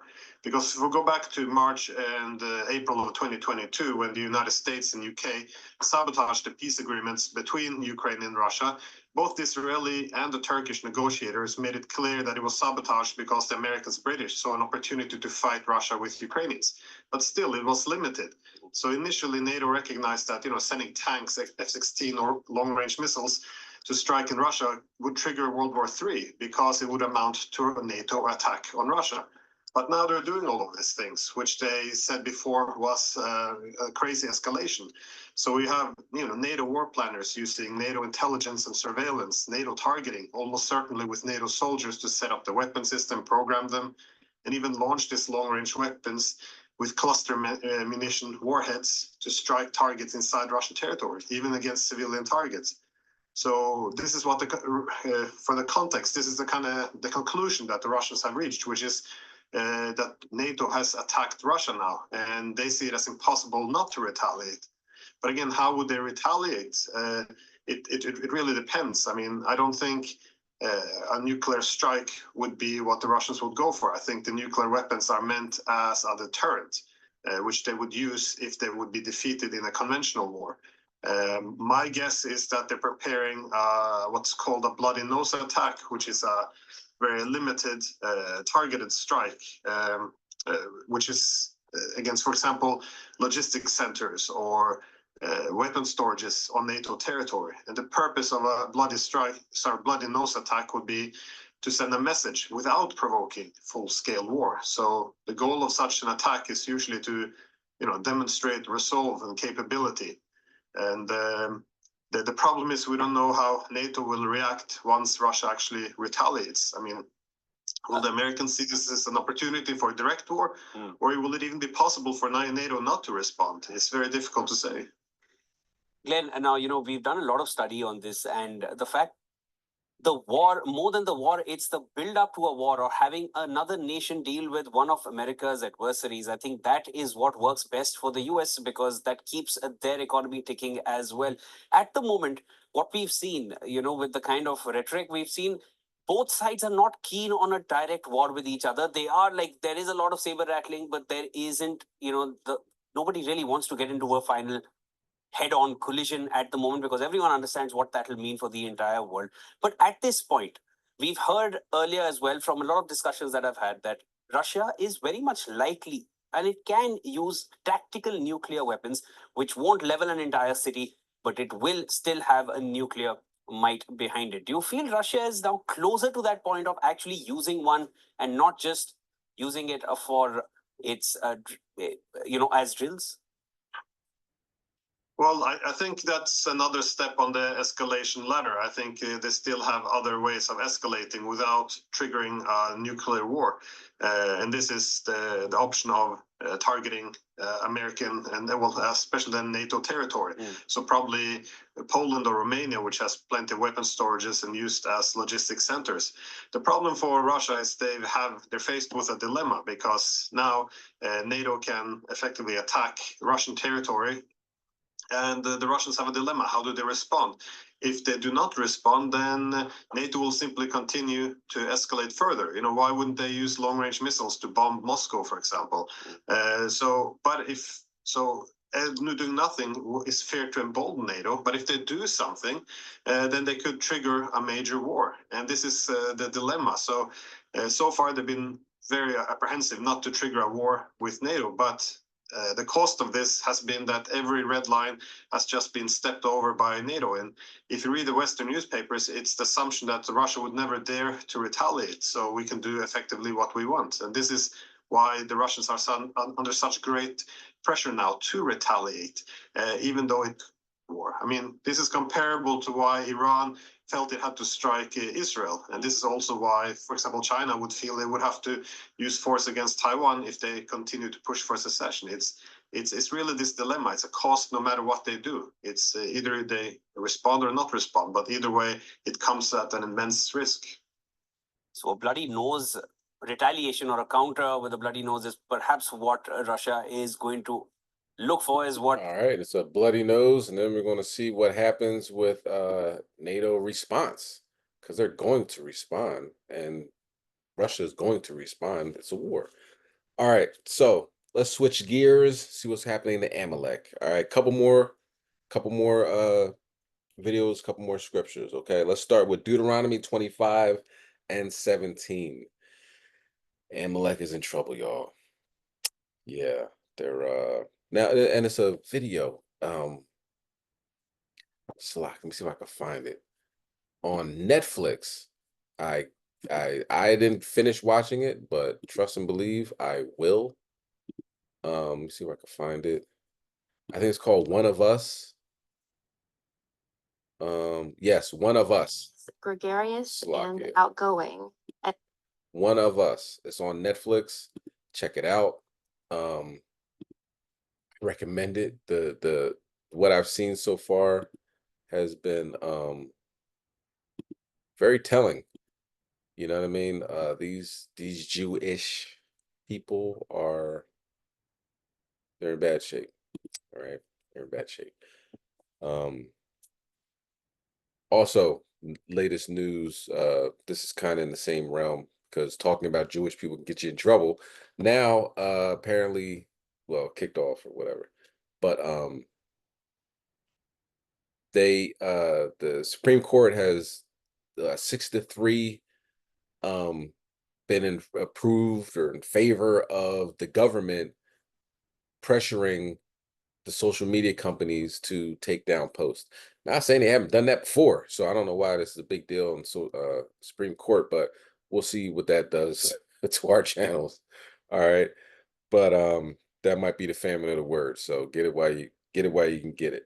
All right, let's bring that out. Deuteronomy 25 and 17, Book Shaw. Khan, this is the book of Deuteronomy, chapter 25 and verse 17. Everybody have it, please say Khan. Khan.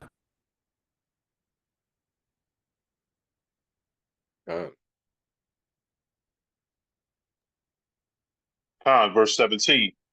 Remember what Amalek did unto thee by the way, when ye were come forth out of Egypt. Khan, go ahead. How he met thee by the way, and smote thy hinmost of them, even all that were hinmost of them, even all that were feeble behind thee, when thou wast faint and weary, and he feared not Yahweh. So people that were, in the back, you know what I mean? Amalek does that. He always gets soft targets. Esau does that. Soft targets. That's why they'll shoot up a church or shoot up a school where nobody else is armed. And right now they're bombing Gaza and Rafah, and these are civilians that aren't shooting back. You know what I mean? They're just killing civilians. So it looks like, oh, Israel, killed 700 or 50,000 people in this war. Most of them are civilians that are unarmed. They're like women and children. So this is how they are. You could tell who's who through the scriptures, and prophecy, and look at the current events, stuff that they're doing now. Same thing, nothing changed. Nothing new under the sun. Can you bring verse 19? Verse 19. Therefore it shall be, when Yahweh thy power have given thee rest from all thy enemies round about, in the land which Yahweh thy power given thee for an inheritance to possess it, thou that shall blot out the remembrance of Amalek from under heaven, thou shalt not forget it. God don't like these people. And that's crazy, because I thought God loves everybody. He sure as hell don't like no Amalek. Okay, let's get 1 Samuel 15, verse 3. And we're going to watch this video of what's happening with Amalek and their mind, and that they're just falling apart at this point. right? It's bad. Lakewood, I believe it's called Lakewood or Lakeview, New Jersey. Amalekville, Amalekville, USA. Okay, that's just they deep out there. All right. Let's read that before we watch the video. 1 Samuel 15, verse 3, Bubba Shaw. When everybody have it, please say con. Con. Con.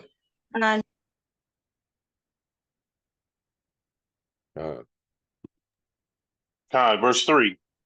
Now go and smite Amalek and utterly destroy all that they have, and spare them not, but slay both man and woman, infant and suckling, ox and sheep, camel and ass. Everything gotta go. You know what I mean? Did the Most High have that Nat Turner spirit on him, or reality is Nat Turner had the Most High spirit on him? Everybody gotta go. Nat Turner said, "What is that noise I hear?" He said, "That's a baby crying." He said, "Hold on, I thought I said kill everybody in that house." He said, "But it's a baby." He said, "That baby's gonna grow to be just like him." All right, and you can see through the process of time how this has unfolded. Saul did not destroy every one of the Amalekites, and you see what we're dealing with to this day. All right. But let's see what the Most High is doing. Most High is having them in division or derision. Their minds are loopy. They don't know what's going on. All right. Let's get Numbers 24 and 20 on deck, and we'll watch this video. This is a tranquil and very calm neighborhood, and I can tell you that this community is shaken up by this tragedy. You can see behind me, this is a very active scene. Police and investigators from the Ocean County Sheriff and Prosecutor's Office gathering evidence from both outside and inside of this home located at the intersection of Shenandoah Drive and Rockbridge Road, as you mentioned, here in Lakewood. Now, we have learned from sources familiar with this investigation that two girls between the ages of 2 and 3 were found dead in a bathtub, possibly stabbed as well. Now, about 5 minutes ago, we saw law enforcement agents coming out with about 2 brown bags with evidence. And we got here approximately 2 hours ago. And I've learned from neighbors around this community here that there's a major police presence since about 4 hours ago. So the entire evening has been of law enforcement agents coming in and out of this home here in Lakewood as they are trying to find out what exactly happened. Once again, this is a community that tells me that this is a very sad tragedy. They don't want to speak on camera, but neighbors are telling me that this is very painful to process, knowing that 2 children, 2 girls, once again, between the ages of 2 and 3 years, 2 and 3, that were found dead in a bathtub here inside this home in Lakewood. Once again, this is all unfolding as we speak, and the investigation is very active. Hi guys, welcome back to our channel. Okay, we'll get to you guys as well too. Let's see, line that up. All right. So that is Amalek. Let me if I get a video on that, or just a picture, so you can see what's going on in Lakewood, New Jersey. Can you bring that out? Numbers chapter 24, verse 20. Con, this is the book of Numbers, chapter 24 and verse 20. When everybody have it, please say con. Con.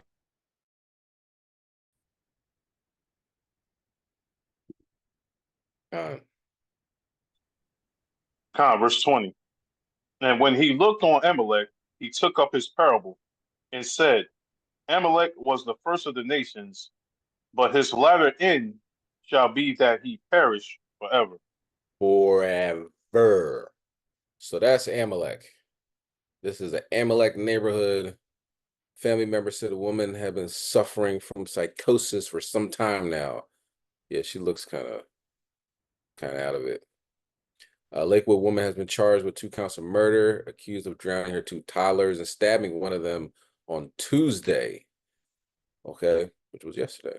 The Ocean County Prosecutor's Office said Wednesday, Naomi Elkins, 27, was arrested at her home in Shenandoah Drive. Prosecutor Bradley D. Dillheimer, relative, told the family that the Lakewood Scoop that the two children were both girls, and Elkins had been struggling with mental health issues for some time. The mother of the girls that committed this unthinkable act had a history of mental illness. Of course, the brothers bring that out yesterday. With them, it's like, oh, it's mental illness. You're going through such a hard time. You know, she was offered medication.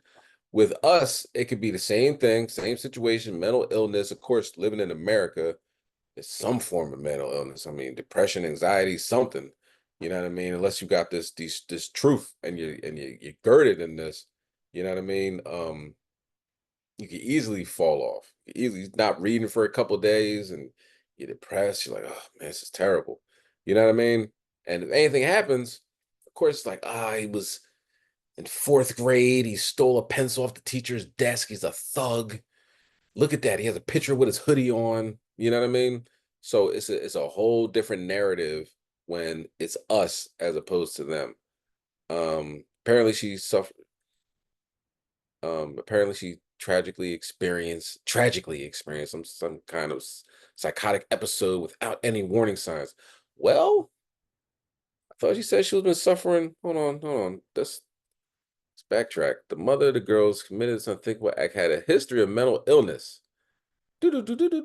Fast forward, this is like Rick James. Apparently, she tragically experienced some kind of psychotic episode without any warning signs. I thought she had a history of mental illness. You know what I mean? Cocaine is a hell of a drug. Who wrote this? Goodness gracious. Unbelievable. All right. Simply no words to describe the shock and pain. Well, Amalek, Most High has issues with you from generation to generation. Okay.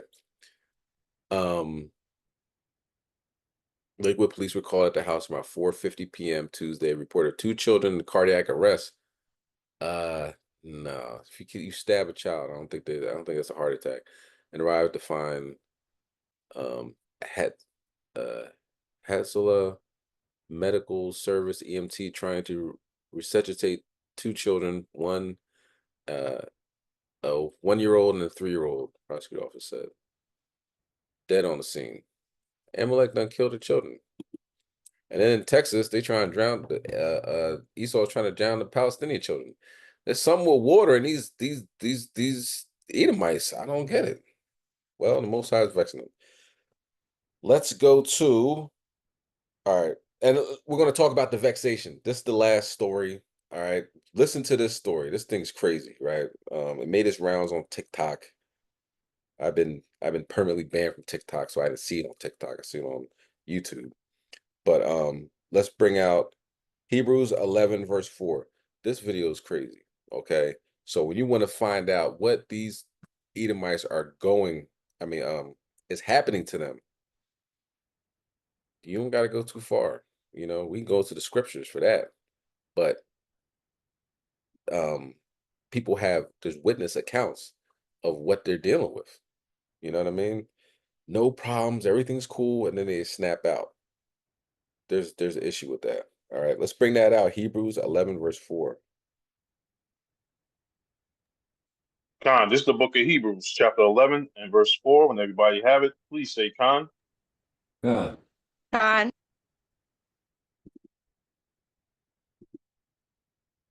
Khan. Khan, verse 4. By faith, Abel offered unto Yahweh a more excellent sacrifice than Cain, by which he obtained witness that he was righteous, Yahweh testifying of his gifts, and by it he being dead yet speaketh. So he being dead yet speaketh. Okay, so some issues are going around with these people, and you know your soul goes up to the Most High after you die, right? And like Abel, let's get the account of that. Genesis 4:10. Abel is speaking from the Most High from the grave, right? So then the angels are dispatched. Possibly, right? But right now, with these Edomites, they're getting vexed. They're getting vexed very, very bad right now. Okay. It's unbelievable what's happening. Let's bring that out. Genesis chapter 4:10. Khan, this is the book of Genesis, chapter 4 and verse 10. And everybody have it, please say Khan. Khan. God.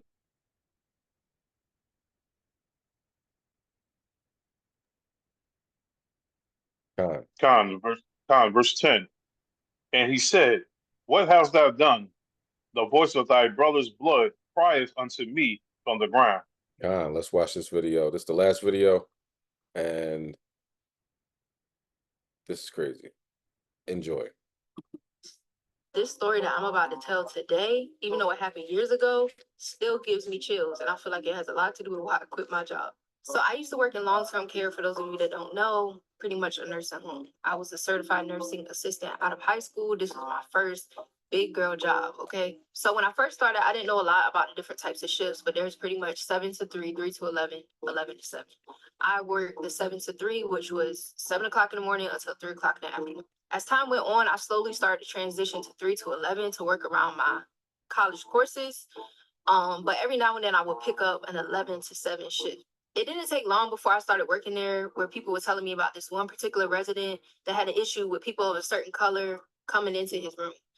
I didn't have too much interaction with this resident because, like I said, I only worked 7 to 3, and you didn't have to do a lot for him. Just go in and check on him and make sure he was okay. Bring him his food tray. Every now and then he might ask you for help to go to the bathroom, but that was about it. I had heard that this resident could get kind of nasty sometimes. I also heard that he had dementia, so he was like seeing stuff. And I also remember going in his room a couple times and seeing all of the mirrors in his room covered up. This is gonna come back later. So on my first 11 to 7, we'll call this nurse Patty. Patty pulled me aside and she was like, hey, this is the list of people pretty much doing a report for when I first, clocked in, starting my shift. She told me who I had, who was total assist, which I had to do everything for, and who I could pretty much, let. So I noticed that this list had this certain patient's number on it, this certain resident's number on it. His room number was on there. But instead of it saying, just limited assistance or whatever, it was like total assist. So I asked, I'm like, I know I have him during the day and I just go in and check on him and make sure he's okay. If he rings the call light, I'll go in. But other than that, that's about it. When did he become a total assist? So she proceeds to tell me that the night before, he got so scared and so frantic and thought something was in his room that he jumped out of his bed and fell on the floor and did something to his hip. So at this point, currently, he's a total assist, meaning I have to go in, I have to check on him, I have to do everything for him. I said, cool, no problem. I start doing my rounds, I start checking on my people, passing out ice water, changing people, as I normally do. Literally, not even 15 minutes into my shift, his call light is on. I go in, I make sure everything's okay. As soon as I get in, I kid you not, this man is literally in the fetal position. I walk up to him and I ask him if everything's okay. Obviously, when I walk up to him, I'm very careful because, like I stated before, he did not like people of my color coming into his room. During the day, he would make a big deal out of this. Like, if he could get a nurse or a nursing assistant of a different color, he definitely would. He did not pay that any mind. He literally jumped straight into, they're in here, they're after me, please help me. I'm looking like, who is they? He's like, you don't see that little boy behind you? No, I can't say that I do, sir. So it took me literally 15 minutes, and by the grace of God, I was able to calm this man down. We're going to call him Mr. Johnson. After I calmed Mr. Johnson down, I left out of the room, and I went and did my rounds like usual. Literally, not even 10 minutes later, he's back on the call light. I said, okay, maybe he's got to go to the bathroom or something. I don't know. So I went in, checked him. This time when I went in the room, I noticed that the room was extremely cold. Extremely cold. When I went in there earlier, it was not cold like that. Now, the nursing home, that nursing home in particular was a little colder on the graveyard shift. But when I tell you it was cold to the point where I could see my breath cold. At this point, not only is he in the fetal position, but he is also under the covers and he is also crying. So I walk up to him. I lift the cover up. I look under the cover. Again, he's sitting under there. We make immediate eye contact and he's like, help me, please help me. So I'm trying to calm him down because whatever he's seeing, I'm just not seeing it. So I'm like, Mr. Johnson, I'm gonna need for you to cooperate with me. I'm gonna need for you to tell me what's going on so I can better assist you and we can get through this shift together. At this point, I'm doing what I've been taught to do for somebody that's going through a dementia or Alzheimer's crisis, which is what I was told that he had. He calms down a little bit and he literally just starts talking. And when I tell you this got crazy quick, it got crazy quick. So he's telling me that when he was younger, about in his 20s or 30s, he was married to a young woman. We're going to call her Maggie. Him and Maggie had just bought a farm. It was literally just him and Maggie. And before you knew it, Maggie got pregnant. Back then, it literally wasn't uncommon to have people of color hired as help to help you on the farm, to help you raise kids, whatever the case may be. This was post-slavery, but people was very much still feeling entitled to doing whatever they wanted to do to people of color. So that's the time frame we in. He tells me that months go down the line, whatever. He goes and he wakes up early one morning.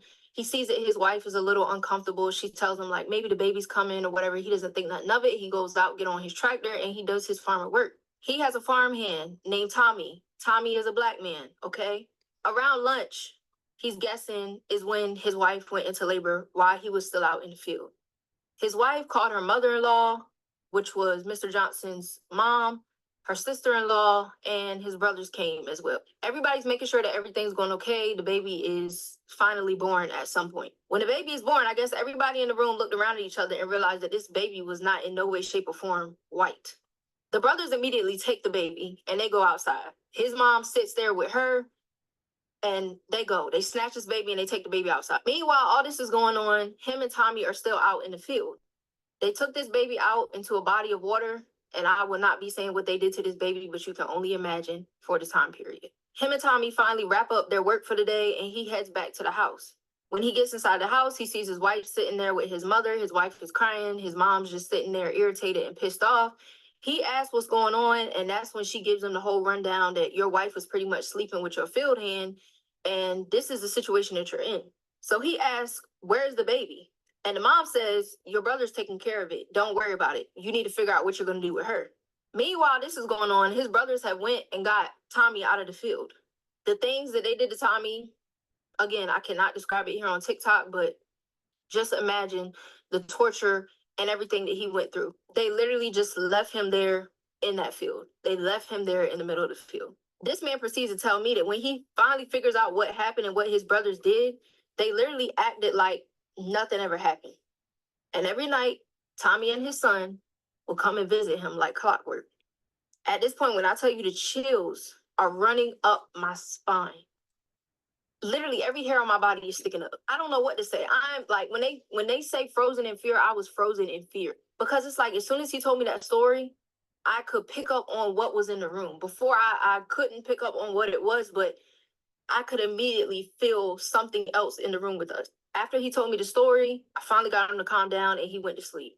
He slept for literally a couple hours, and at this point, we're at 3 o'clock in the morning. Like clockwork, he hits that call light again. I go back in.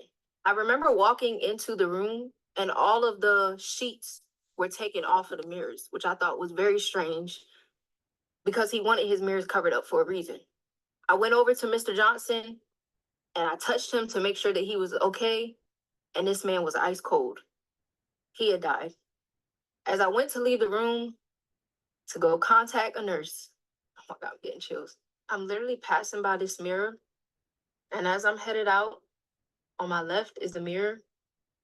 I turn and look in the mirror, and behind me, to the far wall of Mr. Johnson's room, I see a taller figure, and I see a shorter figure standing beside this taller figure that I would say is probably about the height of a 5-year-old child.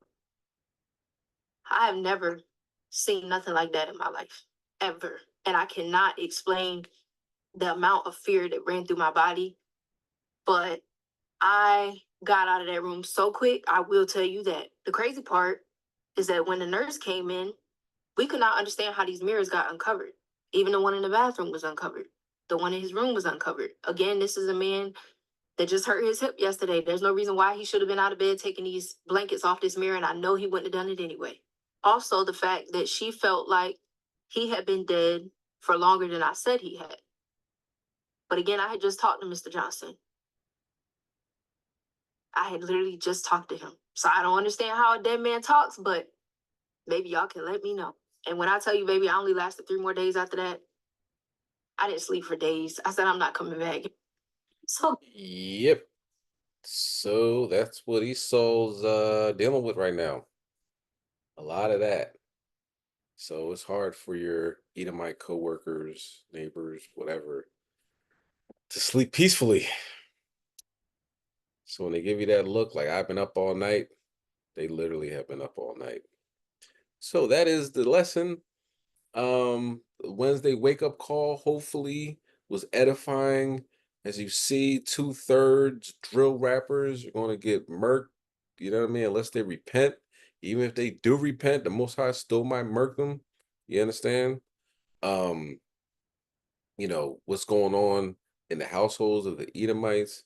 Was the signs, the monoliths popping up, and then shootings happening, and cancer happening, and in Wales, and you know what I'm saying? There's a lot going on. Russia, we didn't even get to China, we didn't get to Taiwan. There's things we didn't even get to.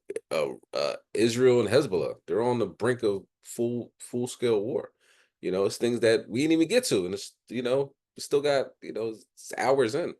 All right, so repentance is very necessary. All right, we're in the last days, last minutes, last hours. It's close. Okay, so definitely repent. Definitely come back to the law, statutes, commandments. Definitely read, fast. You know what I'm saying? Wednesday to Thursday, HOI fast. Now's the time. Now's the time to get right. Okay. With that, give all praise and honor to Yahweh Hashem Mashiach. Khan. Go ahead. Slacky, can you hear me? Khan. I got a quick precept just to back up that video. Khan.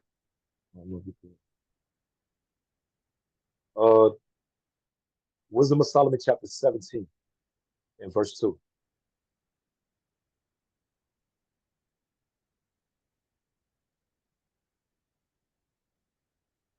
Yeah, the brother Yatai could bring it out. 2 through number 2 to 10. 2 to 10 is worth 2 to 10. Khan, this is the book of Wisdom of Solomon, chapter 17 and verse 2. When everybody have it, please say Khan. God.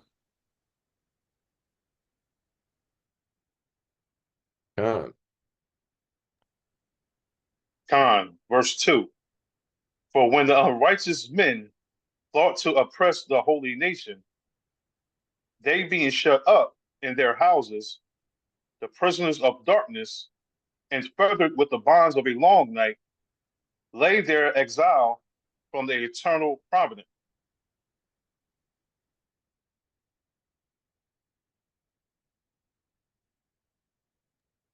Yeah, just keep going to verse 10, King. Khan, for while they supposed to lie hid in their secret sins, they were scattered under a dark veil of forgiveness, being horrible, astonished, troubled with strange. Shalakia, forgetfulness, being horrible, astonished, and troubled with strange apparitions. It's like an apparition. For neither might the corner that held them kept them from fear, but noise as of waters falling down sounded about them, and sad visions appeared unto them with heavy countenances. No power of the fire might give them light, neither could the bright flames of the stars endure to lighten that horrible night. Only there appeared unto them a fire kindled of itself, very dreadful for being much terrified. They thought the things which they saw to be worse than the sight they saw not. As for the illusions of our magic, they were put down, and their vaunting and wisdom was revoked with disgrace. For they that promised to drive away terrors and troubles from a sick soul were sick themselves of fear, worthy to be laughed at. For that no terrible thing did fear them, yet being scared with beasts that pass by and hissing of serpents. They died for fear, denying that they saw the air, which could no side be avoided. Excellent precept. God. You talk about Edgar Allan Poe, boy. Lord of mercy. God. All praises. Yeah. They died for fear. That guy was probably, yeah, man. Can you imagine the things that you've done, really, you know, like the thing that these Edomites have done, like having bodies in their basement and in their garage, and like the Edomite couple had 5 children they adopted, and you know what I mean? Like they get away with these things, you know, the sheriffs and the cops turn the blind eye and they're like, ah, go ahead. That's just old man Johnson being him, you know, we take care of our own over here. But that stuff, the Most High repays that stuff, man. You know what I mean? And a fire kindled, what did it say?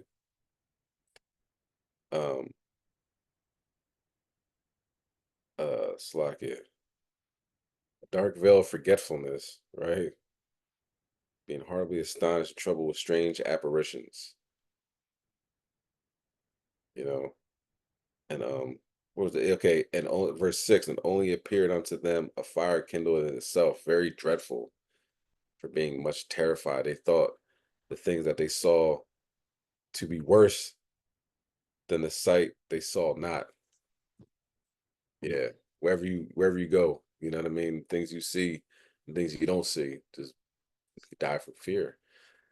That's rough. Hey, Salakia, man, if you keep reading down, read verse 15 and verse 17. It gets crazy. Khan, I was just reading that up. Khan, verse 15, were partly vexed with monstrous apparitions. Salakia, what was the word again? Apparitions. Apparitions, Salakia. And partly fainted, their heart failing them, for a sudden fear and not looked for came upon them. So then whosoever there fell down was straitly kept, shut up in a prison without iron bars. For whether he was husbandman, or shepherd, or a laborer in the field, he was overtaken and endured that necessity which could not be avoided, but they were all bound with one chain of darkness. That verse 17 describes that video perfectly. All the people that was involved. Right? A husbandman is basically a person, you know, take care of the field and everything. You know, gardener, everything. But the husbandman also ties into that Edomite. Right? He was a husband. And then it said the man in the field, person in the field. That was a Jake that was in the field that got murdered. And it said all of them was chained in darkness. So Jake died in darkness. Esau was being tortured in darkness. And at verse 17, it ties all the things together. Because remember, Jake slept with the woman. Right? So the Most High judged them, but the Lord used Jake as well to judge that Edomite. So it was all the chain of darkness. Yeah. Man, so it's going to just rev up. You know what I mean? It's not going to stop, slow down, and nothing like that. These things are going to keep on going on. All right. So just be ready for them. You know, the Edomites might want to talk to you like, you're an Israelite, right? Can I talk to you? It's going to be damn bad shape, man. You know what I'm saying? But they have to deal with it. You know, this is the torture, you know, that they gave us. They're going to get double. All right. So the Most High, you know, let judgment happen. Just simple as that. Let judgment happen. All right. And you know, hopefully you were edified. And you know, call me Ashal. Let's keep going. All right. So let's stand and face the east. prostrate and face the east so we can close out in prayer. All right, give you guys a couple seconds to do that.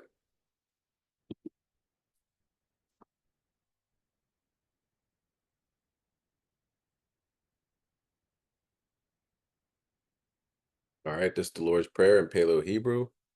Abanawa, Shabbat Shemayim, Kodash, Hayah, Shemka, Yahweh, Malachwaka, Taba'ah, Ratazayaka, Hayah, Asha, Baratazah, Hawa, Hayah, Bashamayim, Natananawa, Lacham, Kau, Yawam, Wasalafnawa, Kabawafnawa, Hasalafnawa, Kabawafinawa, Wala'a, Dabenawa, Banasai 1, Abal, Hawashainawa, Mayan, Rai, Kaya, Laka, Hamalakwaf, Wa'ala, Watapalraf, Lawalumnum, Aman.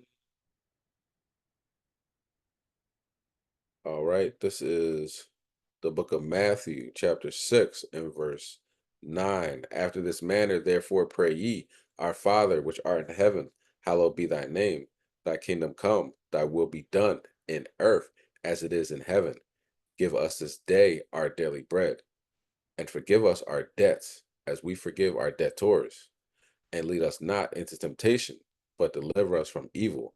For thine is the kingdom, and the power, and the glory forever. Amen. All praise, honor, glory, respect, and homage to the Most High, Yahweh, Ba'ashem Mashiach Yahushai, Yahweh, Baruch Shah, Baruch Shah, Baruch Shah. Continue to destroy our enemies and uplift the 12 tribes of Israel. In Yahweh's name we pray. Amen. Aria, can you say the curses on our enemies if you're available?